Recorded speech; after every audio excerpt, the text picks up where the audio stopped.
Randevi teaching 2.6 में आप सभी का स्वागत है एवं वेलकम है। तो इस चैनल पर सभी प्रीवियस ईयर के पेपर लगवाए जा रहे हैं, जो कि डेली 30 क्वेश्चन लगवाए जाते हैं, वो भी सीटेट पेपर 2 यानी सोशल साइंस के हमारे किसके एसएसटी के 30 क्वेश्चन लगाइए डेली। प्रीवियस ईयर के पेपर 2011 से 2024 तक के सारे करवाए जाएंगे। तो आप सभी जरूर बने रहिए और सभी को शेयर कर दीजिएगा और लाइक एवं सब्सक्राइब और बेल आइकन को प्रेस कर दीजिएगा। तो चलो आज के हम अपने क्वेश्चन लगाना स्टार्ट करते हैं। तो हमारा पहला क्वेश्चन है क्या, निम्नलिखित में से कौन सा कार्यस्थल पर लैंगिक समानता का बोध करवाने में सहायक होगा।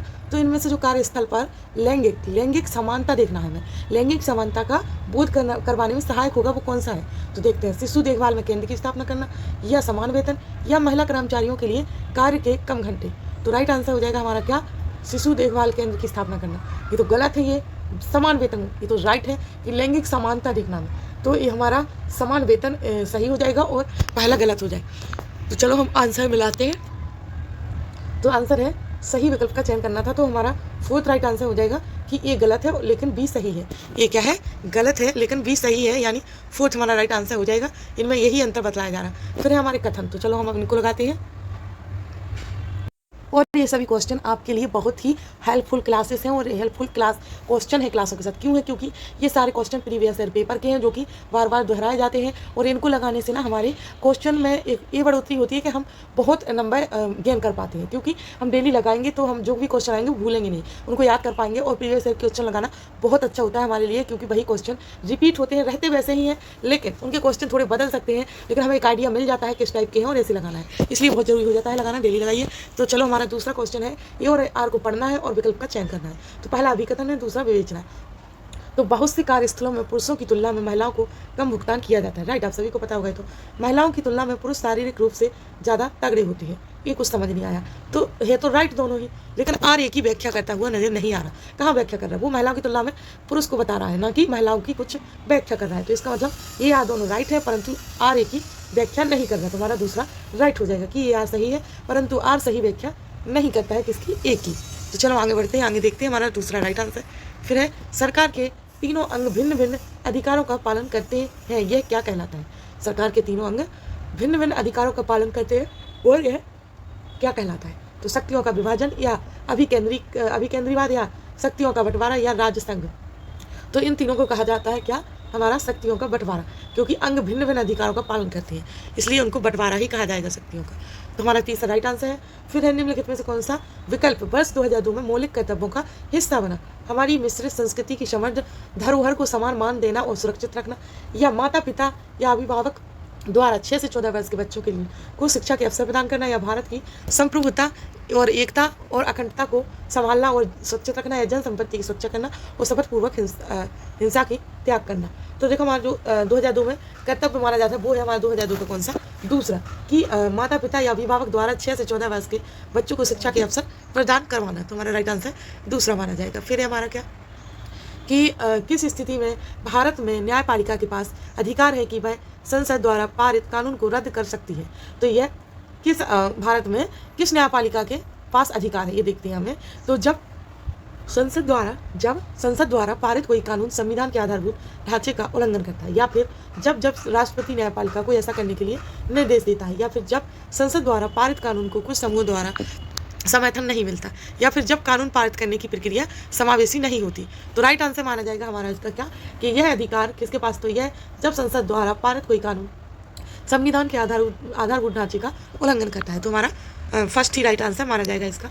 फिर है आगे, तो इन क्वेश्चनों के आंसर पहले खुद आप दीजिएगा, फिर जब आपको नहीं आ रहे होंगे तो मैं जो बता दी हूँ उसको मिलाइएगा, तो थोड़ा और ईजी हो जाएगा कि आपका आकलन करने में। आप खुद अपना आकलन कर पाओगे कि आप कितने क्वेश्चन लगा पा रहे हो, है ना। फिर समाज में कुछ समूहों का हत्याकरण और संभावनीय है, क्योंकि वे क्या है। समाज में कुछ समूहों का हत्याकरण संभावनीय है क्योंकि वे क्या है, ये आंसर हमें देना है।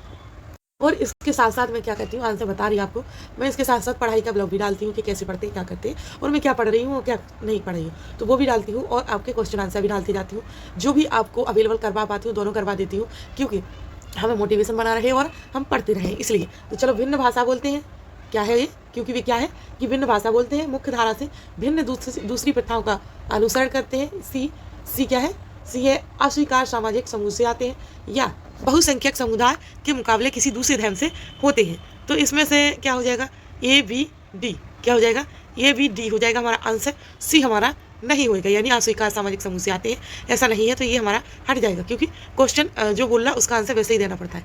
वो बोल रहा हंसियाकरण संभव नहीं है, क्योंकि वे क्या है, भिन्न भाषा बोलते हैं और मुख्य धारा से भिन्न दूसरी भाषाओं का अनुसरण करते हैं और बहुसंख्यक समुदाय के मुकाबले किसी दूसरे धर्म से होते हैं, ना कि वे सामाजिक समूह से आते हैं। तो इसलिए हमारा ये भी डी आंसर हो जाएगा, यानी फोर्थ हमारा राइट आंसर माना जाएगा।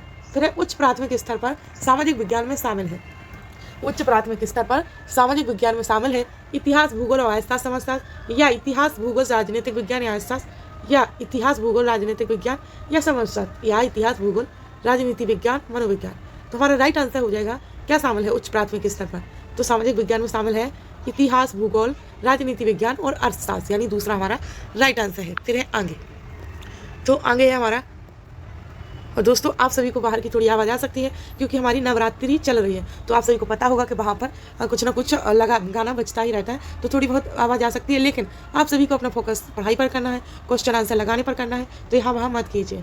तो कक्षा 6-8 यानी कक्षा 6 से 8 के लिए 6 to 8 के लिए NCERT की सामाजिक विज्ञान की पाठ्य पुस्तकों के इतिहास वाले भाग को हमारे अतीत का शीर्षक दिया गया है। राइट, जिसने NCERT पढ़ी होगी तो उसको पता होगा हमारे अतीत का शीर्षक दिया गया है। तो पुस्तक का शीर्षक हमारा अतीत किस ओर संकेत करता है, किस ओर करता है कि लोगों के भिन्न भिन्न समूहों के लिए अतीत भिन्न था, या अतीत केवल भारत में रहने वालों के लिए बारे में था, या अतीत प्रकृति में स्थिर था, या अतीत महत्वपूर्ण शासकों के बारे में था। तो राइट आंसर वो इसलिए संकेत किस ओर करता है हमारा अतीत, तो लोगों के भिन्न भिन्न समूहों के लिए अतीत भिन्न था, है ना, उनके जो अलग अलग समूह थे उनके लिए अतीत भिन्न था, उसकी वो संकेत करता है। फिर है आगे कि वैज्ञानिक शक्ति रिगर के संदर्भ में सामाजिक विज्ञान के बारे में निम्नलिखित कथन है, उपयुक्त विकल्प का चयन कीजिए। तो प्रहा यह मान लिया जाता है कि मानव विज्ञान अपनी संस्कृति से वैज्ञानिक नहीं हो सकते, या प्राकृतिक विज्ञान की तरह उच्च स्थिति वेदता की प्रतिष्ठा प्राप्त करने हेतु सामाजिक विज्ञान के कुछ अभ्यासकर्ता, पालनकर्ता और भौतिक और प्राकृतिक विज्ञान के तरीकों या पद्धतियों का अनुकरण करना चाहते हैं। तो हमारा राइट होता है फर्स्ट, और दूसरा हमारा गलत माना जाएगा। देख लो, वहाँ राइट फर्स्ट है, दूसरा गलत है। पहला राइट है क्योंकि वह प्रहा यह मान लिया जाता है कि मानव विज्ञान अपनी प्रकृति से वैज्ञानिक नहीं हो सकते हैं। क्वेश्चन के अनुसार फर्स्ट हमारा राइट आंसर हो जाएगा। तो आप कौन सा हमारा, यानी तीसरा सही है, ये सही है और भी गलत है, तो हमारा तीसरा राइट आंसर माना जाएगा। फिर है आगे, तो आगे है निम्नलिखित में से कौन सा सहयोगी अधिगम में एक सामाजिक विज्ञान शिक्षक की भूमिका से अपेक्षित है। तो कक्षा छोड़कर जाना ताकि विद्यार्थी अपने आप निर्णय लें, या कुछ समूहों में अधिगमकर्ता क्या कर रहे हैं उसकी अपेक्षा करें, या प्रत्येक समूह की निगरानी करना और जहां आवश्यक हो मार्गदर्शन करना, या ये एक सर्वाधिक सक्रिय समूह के साथ होना। तो देखो जो कौन सा सहयोगी अधिगम में एक सामाजिक विज्ञान शिक्षक की भूमिका से अपेक्षित है। और सुनो, आप सभी को क्वेश्चन पहले बहुत अच्छे से रीड करना है, क्योंकि क्वेश्चन के अनुसार ही हमें आंसर देना होता है। तो रट्टू विद्या नहीं करना है कि हमने क्वेश्चन रट लिया जल्दी जल्दी और आंसर फेंक दिया, नहीं, पहले क्वेश्चन को कुछ ना कुछ ऐसा छिपा रहता है कि हम फिर गलत कर जाते हैं। यहाँ नहीं भी हो सकता था, हम राइट बोल लेते। तो इसका आंसर है प्रत्येक समूह की निगरानी करना और जहाँ आवश्यक हो वहाँ मार्गदर्शन भी करना, ये है ना।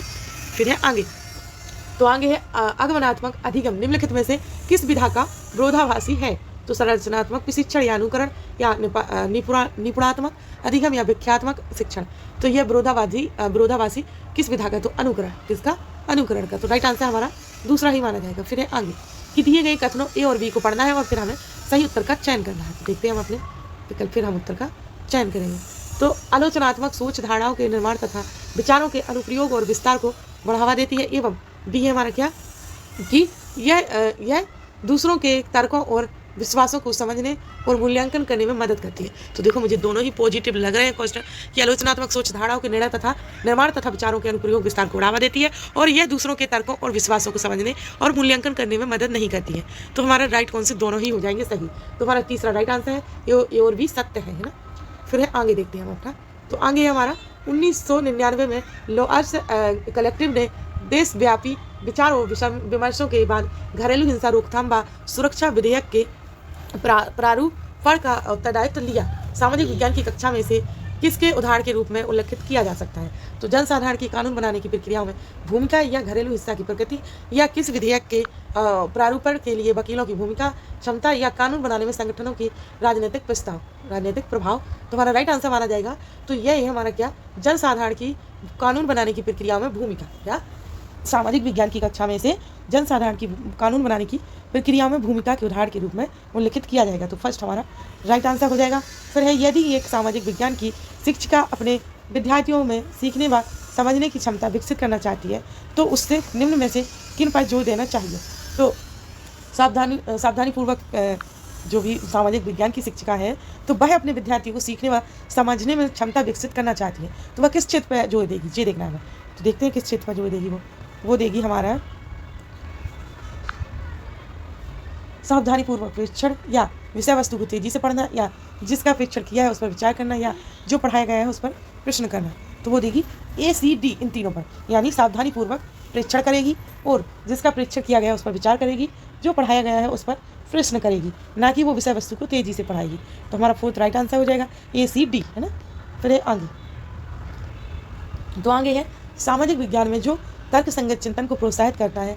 एक कक्षा वाद विवाद में सामाजिक समस्या पर बहस के लिए विद्यार्थी प्रमाण लाते हैं, या कक्षा में विद्यार्थियों के प्रश्न पूछने की संख्या पर कोई रोक नहीं है, या है मुख्यतः उन्हीं विद्यार्थियों को उत्तर देने के लिए प्रोत्साहन करना जो पीछे की बेंचों पर बैठते हैं, या कक्षा में विद्यार्थियों के बोलने का समय शिक्षक के बोलने के समय के बराबर हो। तो इसका हमारा BCD राइट आंसर है, ना कि फर्स्ट।